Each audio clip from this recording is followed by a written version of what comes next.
Comment s'organise le travail d'un mangaka ? Est-il tout le temps à dessiner ses pages ? Par quelle phase passe la création de son œuvre ?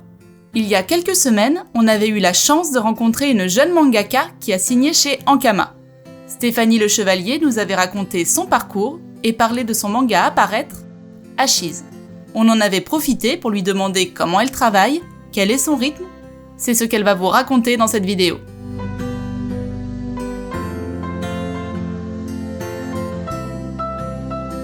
Pour Ashes, Stéphanie est au scénario et au dessin, mais il y en a clairement un des deux qu'elle préfère. Moi, c'est le dessin. Le scénario est un peu ma bête noire, ce qui est un peu étrange. C'est juste que j'ai encore quelques petites lacunes, mais bien, j'ai des éditrices adorables qui ont fait des échanges réguliers sur le scénario. Elles me font des propositions, je leur fais des propositions, puis on finit par faire des accords et on va dans le mieux à chaque fois, de toute façon. À chaque correction, le projet devient de mieux en mieux excellent. Donc voilà, mais je sais que j'ai encore du travail à faire sur le scénario. De toute façon, on apprend tout le temps, on apprend tous les jours. Le scénario, c'est essentiel. Avant de faire de magnifiques dessins dans les pages, il faut savoir où on va. Et il y a un élément incontournable, le storyboard. J'ai 2 étapes dans le storyboard, alors il faut que je trouve. Alors là, on a un truc qui ressemble à ça, qui moi seul peut déchiffrer ce qui se passe là-dessus. Et après, donc un tout petit truc comme ça, et quand je zoome, voilà, c'est détaillé. C'est vraiment le gribouillage de ce qu'on a dans notre tête, mais il faut quand même que ça soit assez compréhensible pour l'éditeur. C'est le chemin de fer. Une fois que le chemin de fer est validé, qu'on comprend les intentions, on comprend l'information, etc., on passe au crayonné, donc ainsi de suite. Moi, je m'en sers, c'est-à-dire je copie-colle, je l'agrandis et je refais mon crayonné par-dessus. Il y en a qui refont tout. Donc ils refont le storyboard en grand, entre guillemets, ils font pas du copier-coller. Enfin, moi, j'essaie de gagner du temps comme je peux, on va dire. Les crayonnés, c'est ça. C'est une feuille que j'ai imprimée, donc c'est pas du crayon. En fait, l'objectif de faire comme ça, c'est que si j'ai fait une erreur sur mon ancrage, c'est pas grave, le crayonné, il est sauvegardé. Il y a des personnes qui encrent directement sur leur crayonné. Donc il faut pas qu'il y ait un seul P quelque part, quoi. L'étape suivante, c'est l'ancrage. C'est-à-dire... Alors, el famoso book. Alors, donc, par exemple, est-ce que je peux trouver une page pas trop dégueulasse ? C'est spoiler. Ça, c'est de l'ancrage. On a tous une manière différente de procéder. Moi, je suis au traditionnel. Dans mon projet, je pense que j'ai 80% fait au digital. Storyboard scénario, crayonné. Après, j'imprime et j'utilise une tablette lumineuse pour superposer mon crayonné sur ma planche. Donc, il y a du papier B4 bien épais et spécialisé pour l'ancrage. Et j'encre par-dessus. Donc, comme ça, je sauvegarde l'original. Au cas si je fais une erreur, c'est enregistré, etc. Moi, c'est mon moment à moi, c'est quand je suis en train d'ancrer.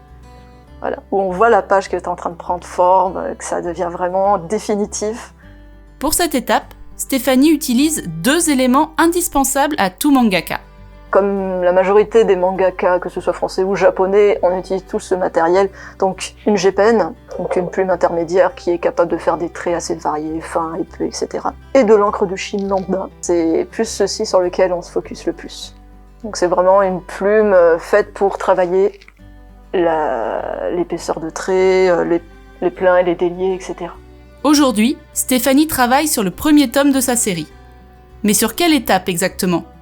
Comment choisit-elle sur quelle phase du projet elle va travailler chaque jour ? Je choisis pas, c'est au fur et à mesure qu'on avance, donc avec les éditeurs, enfin les éditrices parce que nous sommes du Girl Power chez Ankama. Pour le moment, c'est storyboard et trame, donc clean, que je fais des cleanings de mes pages, je mets les trames, je mets les noirs, je mets les bulles, je mets les textes. Donc je me donne quand même un quota de pages par jour. Donc une fois que ça c'est validé, hop, on focus sur le storyboard. Une fois que le storyboard il est validé, paf, on trace sur le crayonné. Le crayonné, en fonction du nombre de pages par chapitre, on peut très bien faire d'1 semaine ou 2 semaines spécial crayonné, 3 semaines ou 2 semaines spécial ancrage, etc.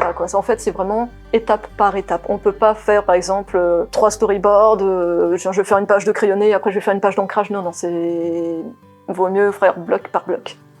Chaque chapitre pensé est composé d'un certain nombre de pages, variables, notamment en ce qui concerne le premier. Tout dépend du chapitre, tout dépend du nombre d'informations. Au Japon, c'est souvent une moyenne de 17 17 pages, 20, ça peut très bien déborder ou ça peut très bien être moins. Moi j'essaye de faire un équivalent de 20 pages, mais ça peut très vite changer en fonction des corrections. On peut très bien finir sur du « Ah, 32 Ah !» Ok, en vrai, c'est très aléatoire, très aléatoire. Je sais qu'au premier chapitre, c'est beaucoup plus, parce que c'est comme une intro et qui pourrait potentiellement avoir une fin ouverte. Une introduction, c'est une mini-histoire dans l'histoire. Le mien, par exemple, fait 56. Je sais que j'avais d'autres projets qui en faisaient 70. Il y a des projets où il y a carrément 100, 120. Tout dépend des projets et de ce qu'on veut raconter dans l'introduction.